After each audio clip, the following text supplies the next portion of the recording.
Mid cap small cap वो भी खूब चले हैं, धुआंधार चले हैं नीचे से अब।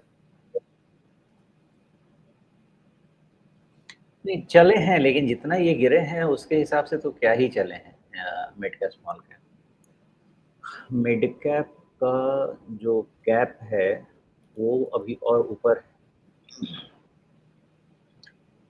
जो मार्कर है मेरे हिसाब से, देखिए मिड कैप ना ये बहुत दूर तक जा सकता है सिर्फ शॉर्ट कवरिंग में ही। एक अंदाजा ऐसा है मेरा कि 52,500 के आसपास मिड कैप की रैली भी रुकेगी। 52,500 53,000 ये रेंज में मिड कैप की रैली भी रुकेगी, लेकिन पोटेंशियल रहेंगे कि ये रैली जहां से फॉल बड़ा शुरू हुआ था 53,000 के जस्ट ऊपर से, वहां तक भी खींच के जाए, धीरे धीरे धीरे धीरे वहां पे जाए और वहां पे जाके फाइनल कंसोलिडेशन इसका शुरू हो। वहां तक शॉर्ट कवरिंग के पॉसिबिलिटीज बने रहेंगे मिड कैप में। तो फिलहाल तो रेजिस्टेंस होना चाहिए शुरू 52,500 के आसपास से ही होना चाहिए, और फिर उसके बाद नेक्स्ट राउंड जब तक रिजल्ट निकल नहीं जाता तब तक बड़ा कॉल तो लेना मेरे हिसाब से मुश्किल है इवन मिड कैप पे। फिलहाल शॉर्ट कवरिंग चल सकती है और ये जहाँ तक खींचे वहाँ तक खींचे। हो सकता है कि आपको ये धीरे धीरे अपना 200 DMA भी लेके जाए, क्योंकि 50 DMA के ऊपर का क्लोज है।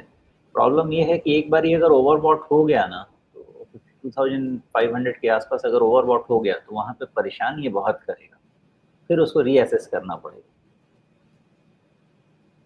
जी, तो ये रही बात मिड कैप की। स्मॉल कैप 2% एक दिन में इसने अपनी छलांग दिखाई है। अब आगे इसमें क्या है?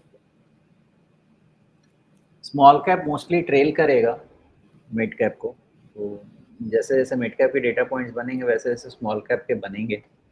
फिलहाल अभी दोनों के ठीक हैं, और स्मॉल कैप मेरे हिसाब से तो 16,500 17,000 के रेंज तक एक बार खींचेगा, और फिर वहाँ पे इसके बिहेवियर को रीड करेंगे। पॉसिबिलिटी रहेगी कि ये सब जहाँ से क्रैक हुए थे वो सब वहाँ पे जाएं, मतलब 17,500 ये सब की तरफ जाएं। इन सब का मतलब ओरिजिनल जो बुल रन था वो सब आने में बहुत बहुत समय है अभी। इनफैक्ट 18,000 के ऊपर में ही वो डिसीजन होगा इवन स्मॉल कैप में, कि जो खतरा था वो निकल गया और अब नया हाई बनेगा। अभी यहाँ से और भी खींचने के चांसेस हैं, खींचेंगे। रीज़न इज़ जो लो हमने डिसाइड किया था उसके आसपास ही लो बना है, विच इज़ 14,000 के आसपास का लो बना है इसका, और वो एक अच्छी जगह बनती है यहाँ से रिवर्सल की। तो रिवर्सल हो रहा है, अब ये स्ट्रगल का टाइम आ गया है इसका 16,500 के पास से इसका भी स्ट्रगल शुरू होगा। देखते हैं कहाँ तक जाता है, लेकिन अभी तक यही है कि स्ट्रगल 16,500 600 के रेंज से शुरू होगा।